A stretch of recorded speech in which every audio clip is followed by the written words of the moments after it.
there's a small chance you might be looking at these two. And there's a cat. Today's video is going to be about which Goruck is for you. Bullet 15 or the GR1 21. Let's get into it.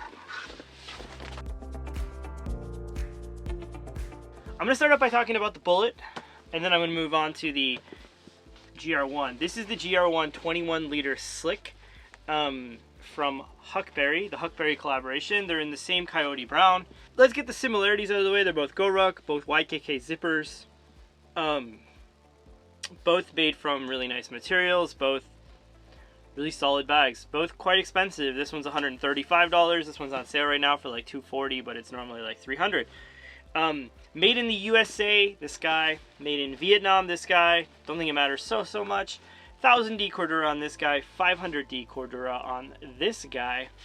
The Slick version, no molly, no patch, molly, pals, and a patch.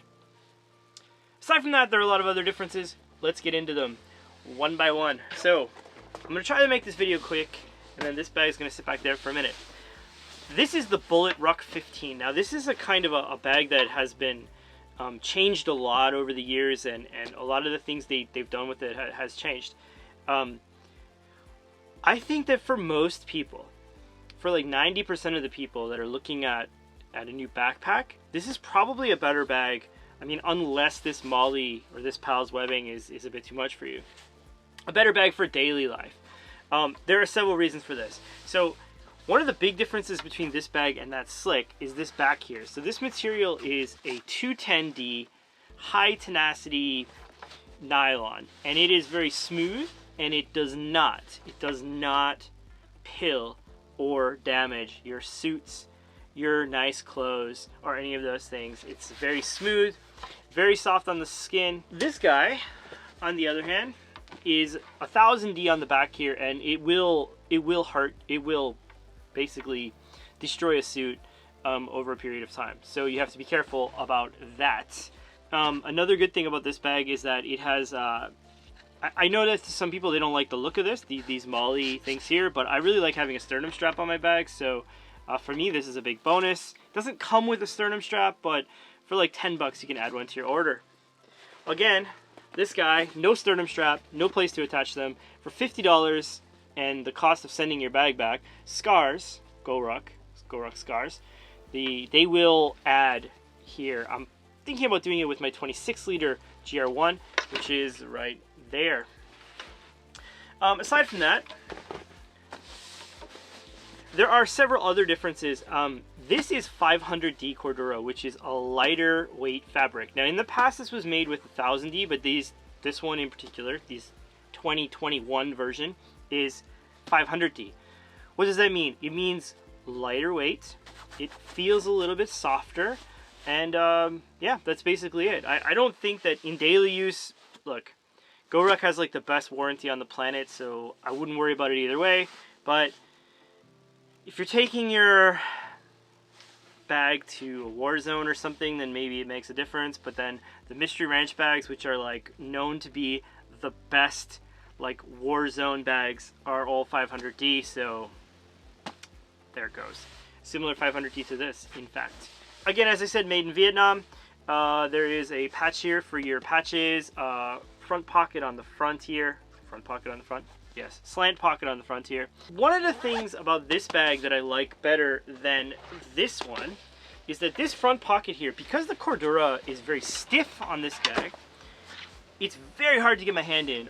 In this bag, because the Cordura, the 500D, has a bit more give, you can like, can you see that? It has like a lot more give. So you can get down there a lot more easily, whereas this one, there's no give. I mean like none. At least, you know, you'd have to use it for 2 years to break it in to get that give, whereas this one has that give right away. So in use, that's one thing I really like about this one. The straps, this is all over the place. My apologies. Much thicker and much bigger. Well, no, not much thicker. Much bigger on this side, much wider. They're a little bit narrow here. In daily use, I don't think it matters. For the amount of stuff you're going to put in this bag, if you're rucking, that's one thing. A lot of the guys buying these bags are not rucking. They're using it for their daily life. Daily life doesn't make much of a difference. They're both very comfortable. Top handle. Top handle here. It's a little bit smaller on the Bullet Ruck than it is on. I'm just gonna leave this bag up here. It's a little bit smaller on this than it is on this, but you know what? Doesn't make a whole lot of difference. They both feel very nice, similar build, and wouldn't be a reason to pick one or the other. Zipper pulls, silent zipper pulls on both, very similar, almost identical. In fact, I've read a lot about the zippers on the Vietnam bags being more, I don't know, less smooth. I mean, because this doesn't have a rain flap, can you see here? So like, there's like a rain flap here, and there is no rain flap on this. If you get caught in a big storm, it makes a difference. But in daily use, this no rain flap makes the bag a lot smoother to zip and unzip. You can even do it one-handed, whereas this one, it snags. It snags. It really does. Not often, but enough to be annoying sometimes. It doesn't really bother me. I kind of get used to it. I kind of pull it back where it needs to be, but you know, just a thing to note. I find it the most around these corners here, whereas like you can see there is nothing to worry about on this one. Now, if you look at their style or their design, I actually think this kind of looks better here on the top. This is like a little bit square. It's like squared off. This has a kind of a round shape. This looks like a bigger version or a smaller version of the GR1 26 liter. This looks like they just cut the top off the 26 liter. Don't get me wrong, I love both these bags. It's just that in my opinion, I think that this top is slightly more handsome than this top. The zippers, number 10 YKK out here, and then a number 8 here. Same deal on this guy. As for capacity, one big difference is this guy has a laptop sleeve on the back. The so-called bomb-proof laptop sleeve, which I've never tried. Probably never going to. Works great. I mean, I think that's one of the big downsides of this is not having that. That's probably the one thing that would make me go back to this one more than any of the other things I'm going to talk about today. They both have clamshell openings, so I don't know if you can see. They both open. One opens like so. That's clamshell opening. This one is full, so I'm not going to show you right now, but you can imagine the zipper goes all the way down. It opens up clamshell. Let's get into this guy a little bit. So I tend to pack these bags almost exactly the same. The thing I do find is somehow this one feels like it takes a little bit more. I don't know why. I don't know if it's because the material is more stretchy. I don't know what it is, but for some reason this one feels like it's like just has a little bit more space. I think it's this top thing here. Anyway, in this top flap here, I tend to put my keys only. Now that seems like a waste for a big pocket like this, but if you're a Goruck user, you know that this pocket's not that easy to get into, so that's probably about all you can put in there comfortably. Now, this one I could put a little bit more, I think, but I'm just like, that's like my Goruck habit, I guess. Let's open it up. So as I said, it opens clamshell. Insides of the bag are very similar. They both have a pocket here on the top and a mesh pocket here, as well as a fully clamshell opening. Now this is how I had it packed out today. And there is my water bottle on the top, sweatshirt, Wander tech pouch that holds my tech stuff, and my camera cube, which the camera is filming, so it's not in here, it's very light. This is an Ona camera cube from the bag over there. I love this camera cube, very convenient, fits in everything. It's like almost perfect for every Goruck on the bottom here. Fits great in there. In this bag, there is a D-ring on the top here, and then there's like this sleeve here. Now there's no laptop compartment, as I mentioned. This is the closest thing you'll get to a laptop compartment. So when you're thinking about getting this bag, and I said it's $135, you probably have to add in like maybe another 40 or 30 to get like something like this Tomtoc sleeve here. My MacBook is in here, and with the Tomtoc sleeves, perfectly fine. Fits in there nicely. It's made for ruck plates, so there's lots of space in there. You could probably fit a 15-inch MacBook Pro in there. I'd be careful about this metal D-ring on the top here if that's, you know, the way you're rolling. Other than that, another thing to note is that this one has no frame sheet, so it's a little floppy. You see that? A little floppy on the top here. And you can put one of those hydration thingies in here if that's what floats your boat. On this side, there is one mesh pocket here. It's like miscellaneous, mask, hand sanitizer, that kind of stuff. I'm gonna pack back into the other one so you can get a vibe for them. Top pocket here.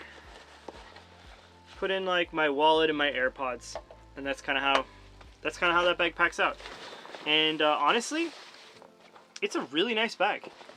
Like, for most people, if you're worried about, like, if you don't want to spend a lot of money but you really want to Goruck, then I would say get this. This is really a great bag, especially if you don't need like the extras, you know, like the rain flap or like the laptop compartment. Like, if you're not that worried about the way your laptop works and you just want to throw it in there, perfectly fine with a bag like this. The only thing I really noticed in use that annoys me is that this can be slippery if you're using it one arm, but I mean, that's both a blessing and a curse, because that's also because it's not, you know, ripping the crap out of your jacket that you're wearing. Highly recommended. It's been great for me. Okay, so I'm gonna pack back into this guy so you can see how it looks when I pack into here. So same stuff. As I pack back in, I'm going to explain the differences I feel as I pack back in. So right away, the first big difference I feel is this mesh right here. It's a lot more robust feeling on the American-made GR1, this slick version, but in general, this just feels a lot more robust. That feels a little bit flimsy. This feels, well, it feels robust. Top pocket feels very similar. Nothing to really report home about there. I noticed just now that something that's worth noting is that, and this is going to be hard to see, but the inside seams here are not finished so they can fray on this bag. So like the seam that holds the zipper in place, it will eventually fray. I've had tons of bags like that and they all eventually fray a little bit. On this Slick, they are completely finished and they will never fray because they're finished on both sides. So that's one thing to note if you're into the longevity stuff. I know some Goruck GR1s are not finished like that. For example, the last batch of Heritages were not. I saw the all-day ruck-off video where he showed that they weren't, and major bummer, man. Keys in front pocket. Keys in front pocket. Now we're into the good part. Camera cube in the bottom, very similar. It's a slightly wider. This bag is slightly wider. Hugely wider, no. Now you can see, of course, the GR1 has a couple of different things here. There's some molly webbing back here. There's no molly webbing on the back, or pals webbing on the back of that. I don't tend to use it, but for people who do use it, it's great. This wandered pouch actually like attaches here, which was kind of cool, but it throws the weight off a little bit. So, and then there's also this sleeve. The sleeve is slightly nicer on this, I will admit. It's very basic on that one. Another thing to mention quickly is that if you're a fan of bags that stand up very straight, then I will say the Slick tends to kind of lean over this way a little bit, whereas when packed out, this guy tends to stand up almost perfectly straight. In use, like, honestly, I can't tell much of a difference in the quality between them. Yeah, maybe this one's slightly nicer, but $200 or $150 nicer? I don't know. I mean, if you said you can only take one, Josh, I would take this one, of course. I really like this bag. It's just that if you're like in the market for a bag, you've got 150 bucks, you're thinking about getting a Goruck, and you think, oh no, they're all too expensive, give this a go. This is a really nice bag, especially if the molly webbing and stuff doesn't bother you. For daily life, if you're a suit wearer, well, not a suit wearer, but if you wear like nice clothes, you'll be worried about how that's going to work. If you know, that kind of stuff. It's a really nice bag. Worth a try, especially like, you know, if you have a laptop sleeve already. A couple of questions people ask me about this bag in particular over the last couple of weeks is, has it stained? No, it has not stained. I don't see any stains on it at all. How's it held up? Held up perfectly. It's only been 2 weeks or 3 weeks, and but yeah, great bag. And both of them So that's been kind of a quick overview of these two guys. I'll insert a small video of me wearing both of them right now so you can get a vibe for how they look on my back. And yeah, I think they are both worth your time and both worth a look. I'm trying to think of other differences, but I think basically I covered them all, so that's kind of it. Catch you guys on the flip side. Peace. Bye-bye.